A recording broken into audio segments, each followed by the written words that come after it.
This week on Berkshire News Now, we remember State Representative Gailanne Cariddi, talk with Tom Barnard about his running for mayor, and check out Faerie Fest in Adams. That's all coming up on Berkshire News Now.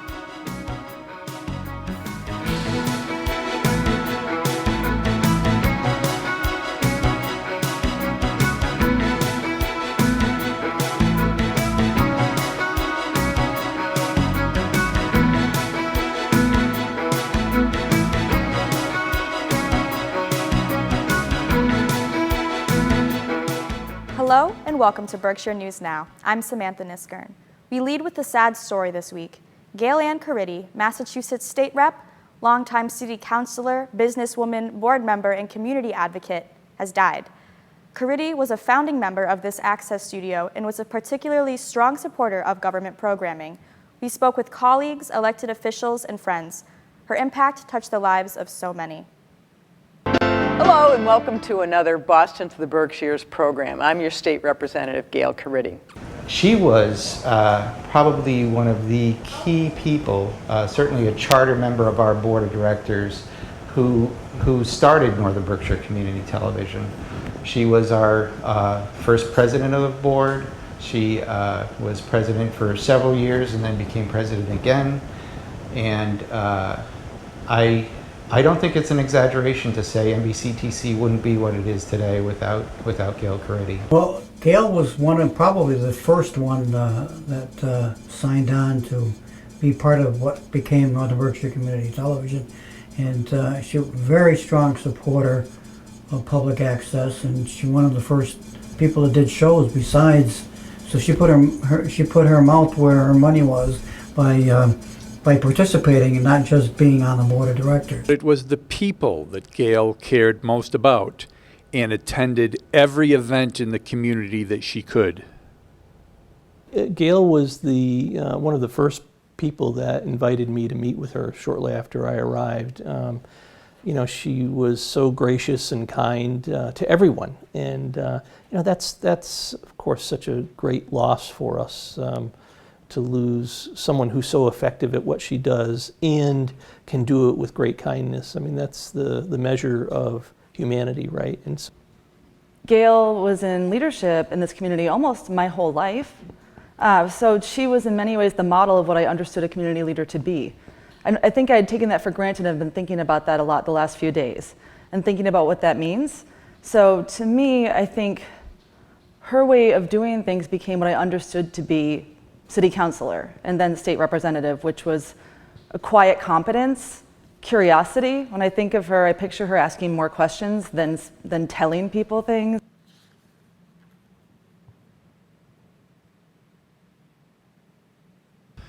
Colleagues and friends immediately took to social media, including Mayor Alcombright and Dan Bosley.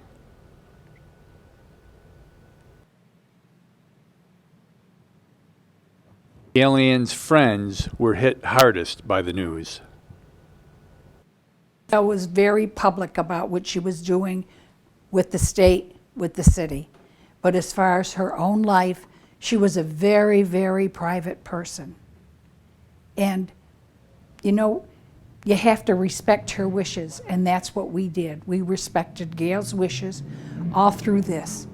And I just can't believe that I'll never see her or talk to her again, except probably in my thoughts and in my prayers. And I'm going to miss her deeply. You know, I admired her for her tenacity in public life, for her ability to sense the direction in which the city needed to go and to figure out how to get there, the best ways to get there. Wonderful to see you all here, and look forward to doing our little part every day that we can to help our neighbors and friends along and make sure that everyone has a happy and productive life. Gailanne Cariddi was serving her 4th term at the State House. Joining me now is Thomas Barnard, candidate for mayor in North Adams. Tom has been the first to announce his candidacy. Tom, let me start by thanking you for taking the time to speak with us today. And let me start by asking you, did you have a chance to work with Representative Cariddi at MCLA? First of all, thank you for the invitation, Samantha. I'm sorry I can't be with you in person. I do appreciate the opportunity to have this conversation with you and your audience. And yes, particularly in my work at MCLA, I worked with Representative Cariddi on issues related to higher ed, budget advocacy, and knew her as a city councilor, representative, as a fixture and a business owner in the community. And it's a true loss to North Adams to lose her, both as a person in the community with deep roots, but also as just a strong public servant. Of course, of course. And you moved back to North Adams in 2004. Was that to work at MCLA, or was that for other reasons? No, I came back in 2004 for a job at Mass MoCA in the development shop there, and then when the opportunity at MCLA to run the grant office came up, I moved over to the college in 2006. And how do you think North Adams' focus on arts and culture, like with Mass MoCA, can help the city's retention and recruitment in public schools? Well, I think, first of all, it's the arts and cultural and tourism programs are a terrific asset, a terrific cornerstone of the community. They're a driver of economic development. I know that MoCA takes very seriously its role in the schools, the number of school kids who go through the museum. The Kids Space program are evidence of that. But I think having the cultural programs build on what is one of the really terrific assets of the North Adams public school system. My daughter just graduated and was involved with the band at Drury, the theater program, the performing arts management program, and those things together are a real strength of the school system.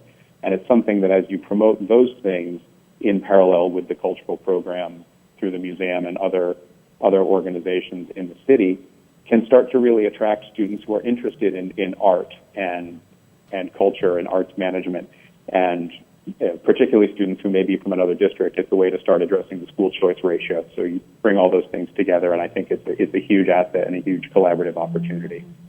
And since MCLA is also pretty big on the arts, is there any kind of collaboration you would like to see between the college and the high school, the middle schools in North Adams? Well, there are already strong collaborations between MCLA and Drury and McCann and other schools, and it's how do you build on those? I think one of the things that MCLA does very well in a lot of ways in the community is to serve as a convener of ideas. So through the Berkshire Compact, which has been around for, 11 or 12 years now, and is currently under the leadership of Jake Eberwein, who's a former school superintendent and is the dean of graduate and continuing ed at the college. There's really an opportunity to focus on MCLA's role bringing together education, business, workforce, the public sector to tackle issues of education in the county. Great. And I'd like to just shift focus a little bit to a different part of your platform, which I know is infrastructure. What would be some of the first infrastructure-related projects that you would want to take on as mayor? Well, I think there's a couple of things. One is really making sure that we're thinking about infrastructure at the street and neighborhood level, the things that are quality of life. They may be low cost, high impact for people in the neighborhood. So it's things like code enforcement. It's making sure that people are filling in potholes, that parking regulations are being maintained and acknowledged. It's beautification and maintenance projects. It's making sure that there are banners on the light posts downtown. And then it's thinking about some of the bigger priorities. And I think the current mayor, Mayor Alkenbright, has a plan that makes sense to think about managing infrastructure by setting priorities and being strategic about use of debt. So he's talked about as debt that we're currently carrying in the city comes off the books, maintaining a certain level of borrowing capacity and moving it on to another project. He suggested the water system, and I think that's probably a good one. But then the other thing is realizing that there are people with a strong sense of civic pride in the community who are working on small or mid-scale projects because they have a sense of civic pride. I'm thinking about Roger Urban and the crew doing the Hillside Cemetery restoration. And so I want to make sure that the city continues to, to recognize and to support those kinds of grassroots efforts as part of an overall infrastructure strategy. Well, thank you so much. We really appreciate you taking the time to speak with us. If you would like to learn more about Tom, or if you would like to get into contact with him, you can visit bernardformayor.com. Thanks again, Tom. Thank you. Take care. The Northern Berkshire suffered another loss this past week. 17-year-old Kalik Sherman of Adams tragically died Monday in a car accident when a pier veered off the road and into a steep embankment. Sherman was a junior at Hoosick Valley Middle and High School. 5 others in the car suffered minor injuries. Donations may be made to the Berkshire Humane Society in Pittsfield. Things got heated at a recent Cheshire Town meeting when the closing of Cheshire Elementary School was brought back to the table. Over 200 voters attended the 3.5-hour meeting where they ultimately rejected a budget to allow Cheshire to independently fund the school that is marked to close this fall. After discussing the budget article for 2 hours, it was voted down in a 115 to 86 vote. BNN will continue to follow this story as it unfolds. And Mayor Richard Alcombright submitted the fiscal year 2018 North Adams budget plan at a city council meeting on June 13th for the amount of $39,955,755. In his letter to the North Adams City Council, Alcombright states, quote, "The budget is fully balanced, anticipating use of several reserve accounts totaling $115,000, end quote.